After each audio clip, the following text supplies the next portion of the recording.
This podcast is intended to provide information for educational purposes only and to serve as a starting point for you to have a conversation with your personal physician. Nothing stated on this podcast should be considered medical advice. Consult with your physician before undertaking or changing any treatment plan. Drugs cost way more money in this country than they do in any other country by a lot. Yeah. Not by 5%, but by a substantial amount.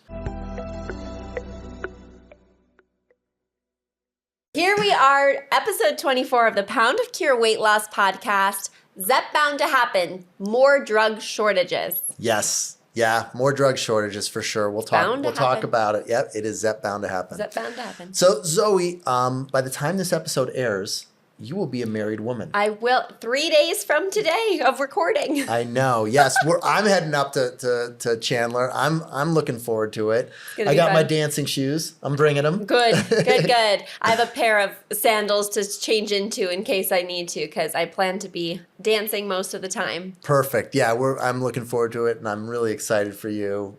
It's such an exciting time of your life, right? I feel like you got a lot of good things going on right now. Life is good. I feel very grateful. Yeah, you got to pause and just soak it all in and just, because there's good things and there's bad things. Everybody has bad things happen to them. And I think that's one of the things I've kind of learned about marriage over the years is like, we all have this vision of this, our marriage is going to be perfect. And I love my wife, and you know my wife. I have an amazing wife. We have this vision of this perfect marriage. No marriage is perfect. There will be difficult times. And it's the understanding that, just because at one moment in time your relationship isn't everything that you want it to be, doesn't mean that it's not a good relationship, and that is just part of the nature of marriage. It's not the easiest thing being married, but with the hard work, it is awesome. It's like all right, we know it's not always going to be great, but I want to do this with you. Yes, exactly. Right. I want someone that I'm going to spend the tough times with and the good times with. Yeah. And so I think you've got that in your Matt. He's a good guy, and I think you guys are both very lucky to have each other. So we're looking forward to celebrating with you in a few days. Thanks. Yeah. All right. Well, now let's move on to the podcast. First segment is In the News.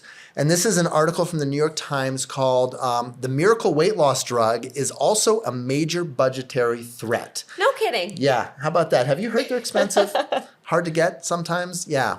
So I think, first of all, we've talked about this quite a bit. And a lot of the things that we've been talking about over the last 24 episodes about, this fact that our healthcare system has constantly struggled with this tension between incentivizing the pharma industry to develop new medications, but at the same time, keeping breakthroughs affordable for patients, right? And it's a pendulum. We talked about that last time with the drug patents.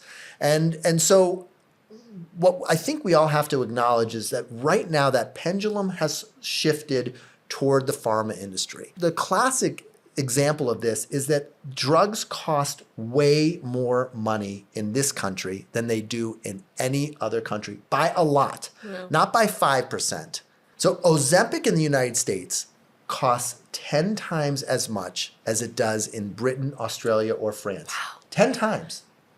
And in Denmark, which is where Novo Nordisk is headquartered, they're the manufacturers of Ozempic, the drug is $3,500 a year. Wow. Compared to about $15,000 a year in the U.S. And I wonder what percentage of the population needs it versus, ours. I think our need is pretty high in the U.S. Yeah, for sure. Right now in the U.S., we're paying about $15,000 a year for this medication. Do you know what the average healthcare cost is per capita in the U.S.? No. $13,500.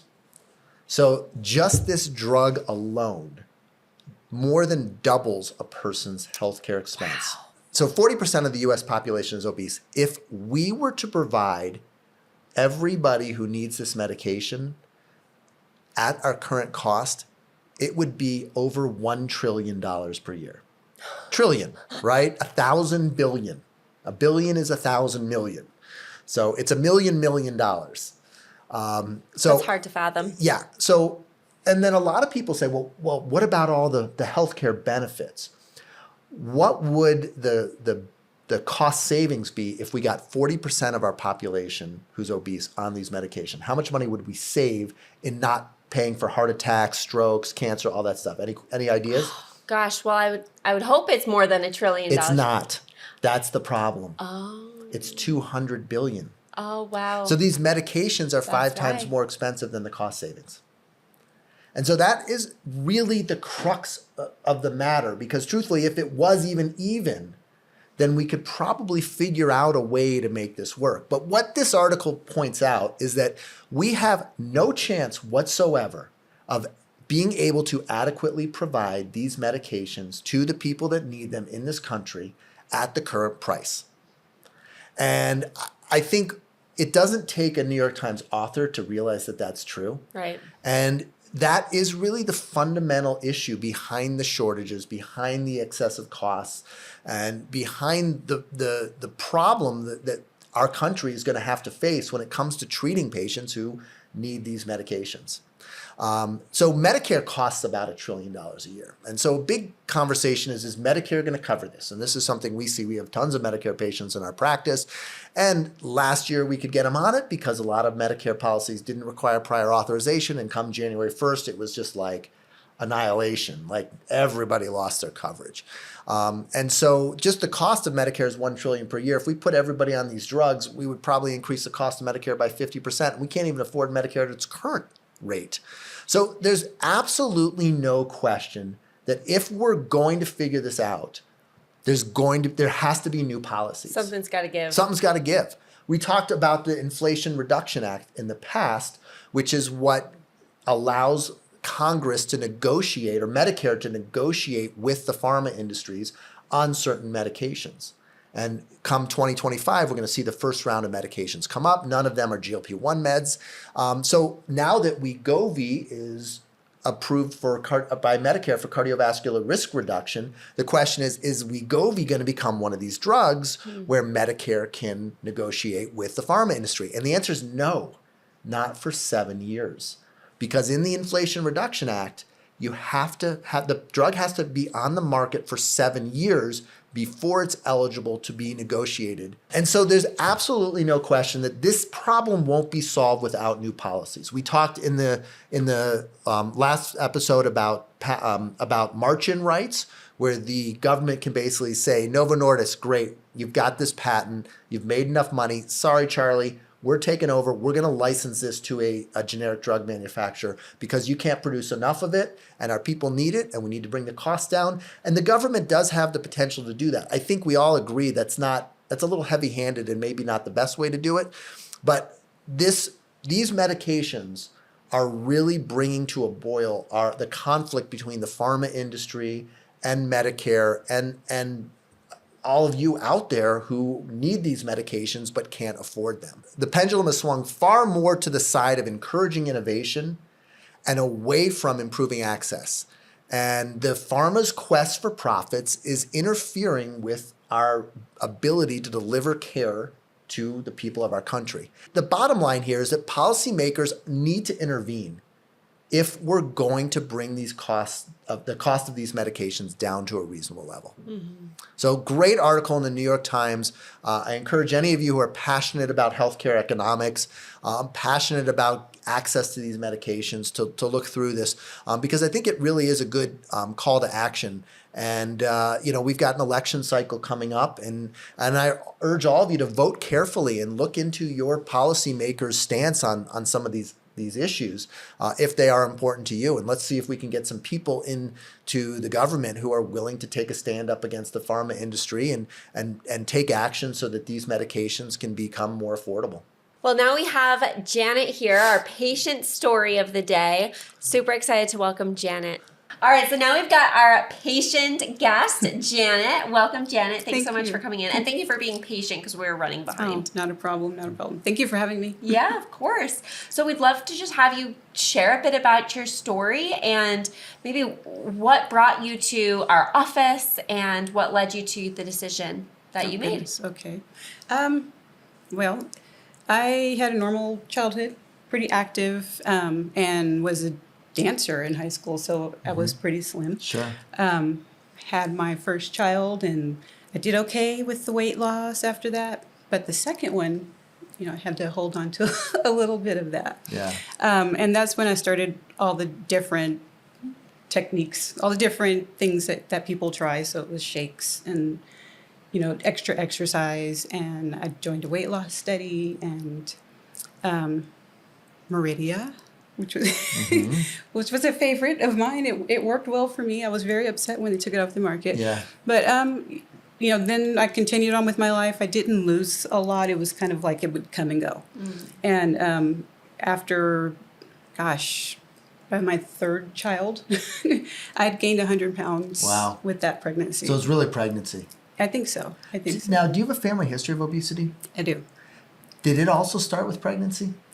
I am not in your sure. family members? I'm not sure. I think just like there's, genetic predisposition to weight gain, there's also some genetics about things that cause weight gain more than others. It's possible that that's where it started. I'm thinking about my sister now, and it's very likely. Yeah.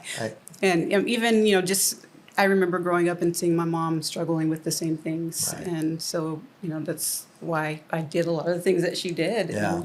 And, some worked. Were you able to successfully lose weight? I was. And how much could you lose, when you would diet?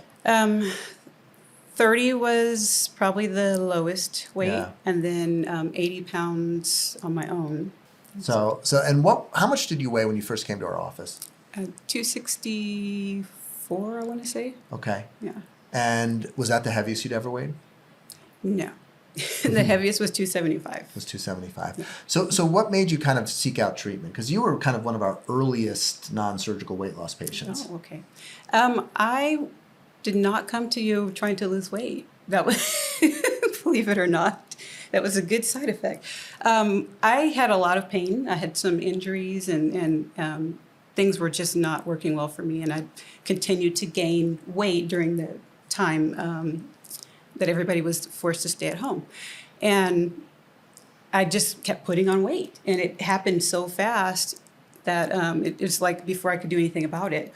But that really wasn't my focus. My focus was, okay, I have this pain. If I can get rid of this pain, I can exercise. I can go back to what I can go back to my old methods to lose weight. But Exactly. Okay. Exactly. And that really came from my older sister, who was taking Mounjaro at the time, suggesting that, for her, it had worked to remove some arthritis pain that she had. And I thought, well, if I could do that, if I can do that, I don't care if I lose weight or not. This is how, bad I was feeling at the time. I'll be happy. I can move myself again if I can just get rid of the pain. Started losing weight and got very excited about that. So then I was okay. You're like, oh, I like So this. it was joint pain that kind of drove you to seek treatment. It was a lot of joint pain, and also I had lymphedema. We discovered, and so I was holding a lot of water. So it was just like I was just miserable at the time. And so your sister also was taking Mounjaro? Yes. Was she also successful? Yes. Just like there may be some genetic components that cause weight gain, Right. there's also, particularly when it comes to medications, but we see this with surgery too, is that there is a genetic tendency towards success or failure to respond to certain medications. Wow, okay. And so we call that, there's a whole field, it's called pharmacogenetics. So how long have you been on Mounjaro now? I think we're at 18 months now. And how much have you lost total? About 120 pounds. Wow. Wow. Yeah. And how are your joints feeling? They're a lot happier. Happy joints. They're a lot happier. Yeah, I can stand up and just be there for a moment and not have any throbbing. Nothing starts to ache. So that's good. So you lost almost 40% of your total body weight, quite a bit. right? Did I do the math You're right? doing the mathing. 264. More than that, 45%. You lost Yeah. about 45% of your total body weight. When we look at the success rate for, and what dose of Mounjaro are you on? 7.5 now. 7.5. I made it up to 12.5. You're not even, you made it up to 12.5 and you've kind of backed off to 7.5. We'll talk about why you've done that in a moment. First of all, if we look at greater than 25% total body weight loss, we see only about a third of people do that. Okay. And if we look at the dose, those patients are either 10 or 15 milligram dose. Okay. And so you were kind of in that range, Yeah. but you've been able to to maintain it at 7.5. But That's 25%. So we're looking at, this is kind of, so I think the first thing, for those of you out there, these are atypical results. This is really exceptional weight Super loss. responder. Okay. Super responder. Yes, yes. So what were you, like, what did you do with your nutrition to combine with the medication? Did you make a lot of nutrition changes? Changes were made for me. Mounjaro did that. Yeah. I lost my appetite. And so it was a fight to eat at times. It was almost like I was repulsed by food. And so I had to overcome that. And we're just, trying to get protein and trying to get more vegetables in. One of the things that happened is that my desire for certain foods just kind of went away. And I got to where I couldn't stand the smell of like oil heating or, Yeah. I'm partnered with a chef. So anything that she's cooking, if it's the wrong thing, I'm like, open windows, open doors, Right. because I can't stand the smell of it. So Yeah. any butter or anything like that. Fast food restaurants probably repulse you. French fries. Yeah. Yeah, I used to love them, but yeah. Not anymore. No, they were. Do you find that you're craving like the vegetables and the whole foods now? I'm craving fruit, a lot of like cold fruity things. So smoothies are one of my go-tos at this point. So let's talk a little bit about dosing. You were on 12.5. You were originally getting this covered by your insurance company, correct? No, I was Oh, you've not. always been I self-paying have always for this. been self-pay. Yeah, You've spent a lot of money on this. I have. Yeah. I have, unfortunately. Yeah. So we're using some of our creative dosing strategies. How much are you paying per month right now to keep you on the medication? What are you doing? Because you're much more of a weight maintenance phase, Right. correct? Right. Yeah. So I would be breaking it down because I'm spacing things out a little bit at times. I'm still paying the full cost because I did have a bit of stock. Yeah. Because there were times before where it wasn't available. So Right. I was able to hold on to probably a couple of boxes, and so that's helped. So I haven't had to pay out anything else yet. I'm waiting. Okay. Are you taking it weekly? No. How often are you taking it? Every 14 to 21 days. Okay. 21 is the longest I've gone. So talk us through that change, if like when you start to notice the medication decreasing in your system, and if you notice like your hunger coming back, that food chatter coming back, is there anything like that? One of the things that I notice is that my appetite definitely comes back. I don't have to fight as hard. I'm just ready to eat, and I can finish my plate if I want to. So that's one of the main things that I notice is. But other than that, there's still things that I don't want. So that sticks with me, which is I'm happy about that. The other thing that I noticed recently is that I start to retain retain fluid. And so once I take Mounjaro again, then I'm peeing it out. That's fascinating. Yeah. So you're taking the drug every 2 to 3 weeks. Right. You're kind of shelling out a lot of cash for it still. Yes. We're using some dosing strategies by moving you down to 7.5. That may have been we may be able to cut the cost down a little bit that way. And so your goal is to stay on this med long term. Yes. You feel comfortable staying on the med long term. I'm comfortable staying on the med long term. Yeah. Interesting. I had someone, talk to me today and they're like, what do you think, Dr. Weiner? You think these things are really safe? And I think my answer is at this point, and again, keep in mind, I'm a bariatric surgeon, right? This is what I trained to do my entire life is all of a sudden being threatened by a medication. But what I've also been trained to do is to treat patients who are suffering with obesity. Yeah. And so that's where all the nutrition work that we've done comes in. And so the medications to me just, they do kind of, they work with what I like to do. Yeah. But my answer is, yeah, I really do think that these medications are going to be proven to be safe. I think in 10, 15, 20 years, we'll still be using some form of them, probably a slightly better version of them. Hopefully a cheaper version. Hopefully a cheaper version for sure. Hopefully. I think in 10, 15 years, we will have a cheaper version. It might take that long though, Zoe. Yeah. So, and the reason I think that is because with every single medication we take, with every single surgery that we perform, there are risks and there are benefits. We know that. That's just the nature of medication and science and medicine is that nothing's for free. Yeah. Do you have a specific memory or a specific non-scale life-changing moment that you can kind of like taste and want to share? Yes. I don't like football, but we went to a Super Bowl game. That's fun. And we went down the stairs, sat in our seat, and I was like, I have all this space. You know, I could cross my legs and lean back. You know, I had all this space, and that's something that mattered to me because, you know, when you have an extra here and you've got arms, you know, armrest there, and everything's pressing up against there, you're uncomfortable, and you're not focused on anything that's fun. You know, you're thinking about how uncomfortable you are. So that was takes the joy out of the moment. Yeah. And so you were able to really fully enjoy that moment. Be present. Yes. Have you found yourself being able to be more present in other situations? Absolutely. And it's nice because this is not something that's preoccupying my mind. I'm not always thinking about what I have to do. You know, it just frees up so much space in your head. Yeah. Have you noticed the medication not working as well after a certain amount of time? I think when I got to maybe the 10th month in, I want to say, that's when my hunger came back. Yeah. Like it came back with a vengeance. And I was Yeah. like, what is this? You know, did I get a faulty pen? You know, what's happening here? And it kind of tapered off. So I guess after it was held back for so long, it was just like, you know, rushing out to... Yeah, exactly. That's what it felt like. Yeah. But it's not nearly as bad as that. That's the one thing that I really noticed. Yeah.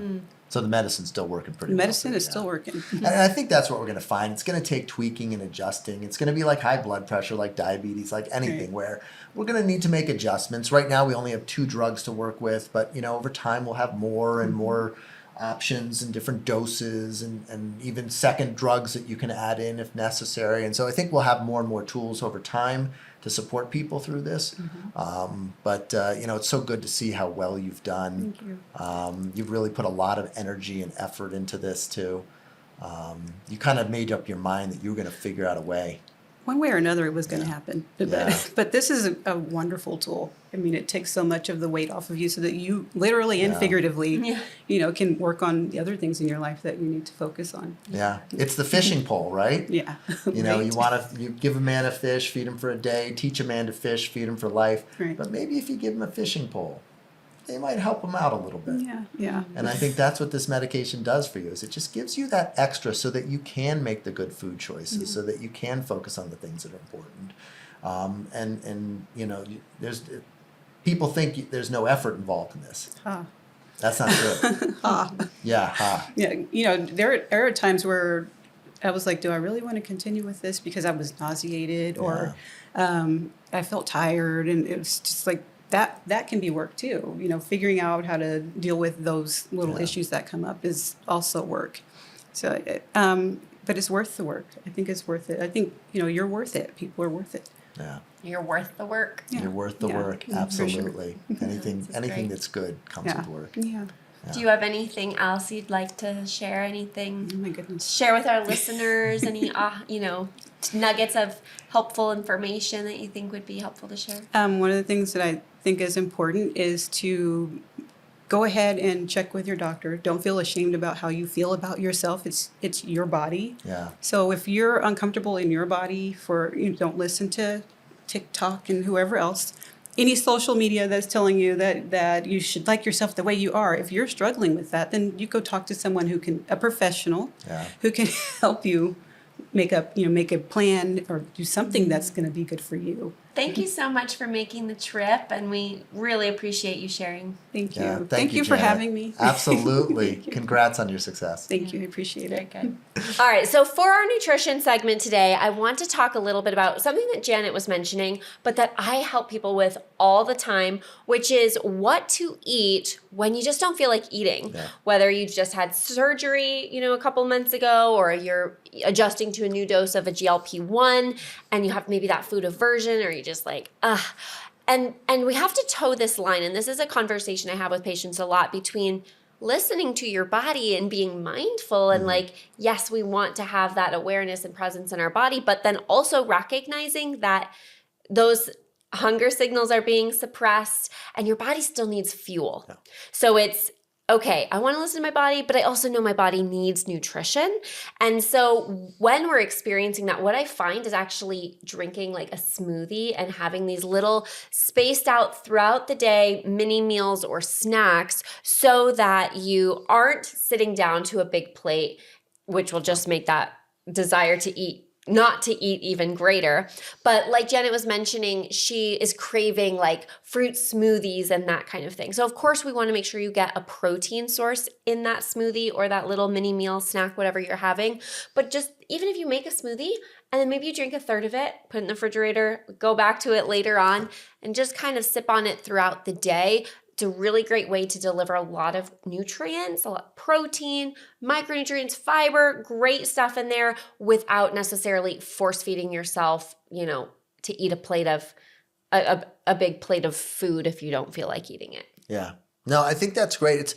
It's really a delicate balance because we talk so much about mindful eating. Right. But there are moments when what we're doing is maybe not the most natural thing. Let's be honest. Bariatric surgery, not the most natural thing. GLP-1 meds, not the most natural thing. But, our whole food chain has gotten out of whack and there's so many environmental factors that are causing obesity. We're having to kind of push the envelope on some of these medical things to try to bring things a little bit back in check. Well, because most of the food on the market for us these days are not the most natural thing. Absolutely. Absolutely. So we're doing, in response to unnatural foods, we're using some unnatural medication and surgical therapies. And there's that balance, that pendulum. Right. And we're just, and there are moments when you kind of shift out of balance. And we see that in the first few months after surgery. We see that right after starting GLP-1 meds or increasing the dose. Mm-hmm. And so at that moment, you have to realize, hey, listen, maybe listening to my body exactly is not going to work at this time because we've just kind of shifted a little bit out of balance. But you want to keep the faith that once you get through this, it will shift into a more natural balance and you will be able to really be more mindful. Mm-hmm. It reminds me of something that someone was talking about online a while ago is you have to go through periods of unbalance or imbalance, like you were just saying, in order to get to balance. Whether Absolutely. It's, I'm just going to eat whatever I want, screw it, to the extreme of being super strict, and then finding your way back to Right. incorporating mostly healthy, whole, real foods with the balance of some treats every now and then. Yeah. But you have to kind of figure out that pendulum swing in order to find that middle ground. Yeah, I think that's, to get to balance, you have to have moments of imbalance. Because then you don't appreciate what Yeah. balance is. Yeah. So let's talk about the economics of obesity. We're going to do an update on the shortage. A couple months ago, Eli Lilly came out. They're the manufacturers of Zepbound or Mounjaro. And they said, we do not see any shortages coming. We've got this covered. We have planned for this. We don't see anything on the horizon at all for shortages. Let's now fast forward 3 months when all of the doses except for one of both Mounjaro and Zepbound are on shortage. And so I think the first thing that I've learned, and I learned this back with Novo Nordisk, so I don't want to point a finger at Eli Lilly. Novo Nordisk has done the same thing, and they told us, over a year ago that there'd be the shortage was going to disappear, and the shortage is still in place a year later. So I think the first thing that you can tell about these drug shortages is ignore whatever the pharma industry says. They're not telling the truth. And They're saving face. they're saving face. I think also the demand is just unprecedented. I think whatever their calculations were going to be for how many people were going to prescribe this drug, they were based on other drugs that have come out in the past. And the truth is there's no other drugs like Zepbound or Wegovy. There's nothing like this. Even like the SSRIs, which kind of took over our culture, people weren't clamoring for them. They weren't running from pharmacy to pharmacy. There weren't celebrities talking about it. Totally. Yeah. Totally. Exactly. Nothing. So these medications are unprecedented. And so as much as the pharma industry, they haven't necessarily been truthful, I think it did exceed even their best case scenario for demand. So both Zepbound and Mounjaro are on shortage. They do have new manufacturing plants that are coming online. So does Novo Nordisk, but you can't just build a manufacturing plant in a few months. I mean, this takes a long time. So there are a lot of strategies that we use in the office to help patients get through. And we do have our Pound to Cure Platinum program, which is kind of our best version of what we can offer for non-surgical weight loss and also for surgical weight loss if you're looking for revisions. And so if that's something you're interested in, we do have a lot of techniques that we use in the office to help patients navigate through these shortages. So we just heard from Janet about some of the strategies she's using about increasing the dosing interval. There's other things as well that can help reduce the cost. But I think getting through this can be tricky. And guidance by someone who has a kind of an open and creative mind can help you get through it. There are websites available. So if you go to supply.lilly.com/Mounjaro or /Zepbound, it will list all of the drugs that are available. And also you can look on the FDA's site. There's an FDA shortage list. And so if you Google this, it's pretty easy to find which doses are available. Right now, when it comes to Mounjaro and Zepbound, the 2.5 milligram is available, but all other doses are listed as limited availability. It doesn't mean you can't get it. It just means it's going to be hard. We're using Lilly Direct Pharmacy a lot. Even we're seeing shortages with them as well. In fact, I've had people who were able to get the drug at their local CVS who weren't able to get it through Lilly Direct. And so just because they do have that direct relationship with the pharmacy doesn't necessarily mean that they have a better supply than everybody else. The drugs, they're out there, they're hard to find. If you work through it, you can often track them down, but it's going to take some work. I talk a lot with patients about, timing and how when you want to be aggressive with your weight loss and when it might be time to circle your wagons. And so I think right now, if you're really relying heavily on these medications, it's time to circle your wagons. Hunker down for a little bit of maintenance. Exactly. Yeah, so this is not the time to be pushing the envelope and going up to that next dose and really working to drive the weight off through medications. It's time to be working with someone like Zoe and focusing on nutrition and getting the weight down and maximizing your nutrition. And that's what we're actually doing in the new group that I started. Navigating GLP-1 shortages is about like how to bridge the gap. Maybe if you're just chugging along on a lower dose than normal, or you have kind of like a hiatus waiting until you can find another dose, what can we do nutritionally and lifestyle ways to really get you through until you get your medication again? Yeah. There's a lot of people frustrated about these shortages. I get it. But the truth is, this is above all of our pay grades. Like, we are not able to change this shortage. And things happen in your life that are unfortunate. Every single person, billionaires, movie stars, actresses, Instagram famous people, they all have bad things happen in their life too. And so when these bad things happen, it's very, a lot of times we're like, oh my gosh, this is so terrible. How could this ever happen? But sometimes these bad things that happen are a gift. And, perhaps right now, if you're having trouble getting that medication, it's a sign that you should be focusing as much energy as possible on improving your nutrition. I think if there's one mistake we see over and over and over again out there, it's people over-relying on the medications and under-relying on nutrition to drive weight loss and to help them with weight maintenance. And so if you're struggling with a shortage out there, maybe this is the universe telling you, hey, time to focus on nutrition a little bit more than you have been in the past. All right, with that, let's move on to our questions from social media. We've got Sierra here to read the questions. I think the first question is for Zoe. So why don't you let us know what we've got, Sierra? First question is from our YouTube video, Durable Weight Loss. Please, could you do a video or podcast on how to transition from the weight loss phase towards maintenance? I'm still losing weight rapidly after my bypass, October of 2023, and wish to slow it up and maintain now so I don't get too thin. Love your books, videos, and pods. Well, I think, this question goes beautifully with Janet's story because she's in her weight maintenance phase and she's really great at attending nutrition sessions and she's really involved in the nutrition program. So I wanted to applaud her when she was here, but I forgot to. So that's the little shout out. But anyway, let's talk about what the priority is while you are losing weight post-op. you are prioritizing protein because we want to minimize muscle loss, right? Maximize fat loss. So you're prioritizing protein because of that volume restriction, and then filling in the gaps with your produce, your vegetables, and your fruit. Then once your hormones shift to weight maintenance, we want to flip those priorities. We want to eat primarily vegetables and fruit and plants, filling in the majority of your volume, and then yes, still getting high quality whole food protein, but it's not going to be your main priority.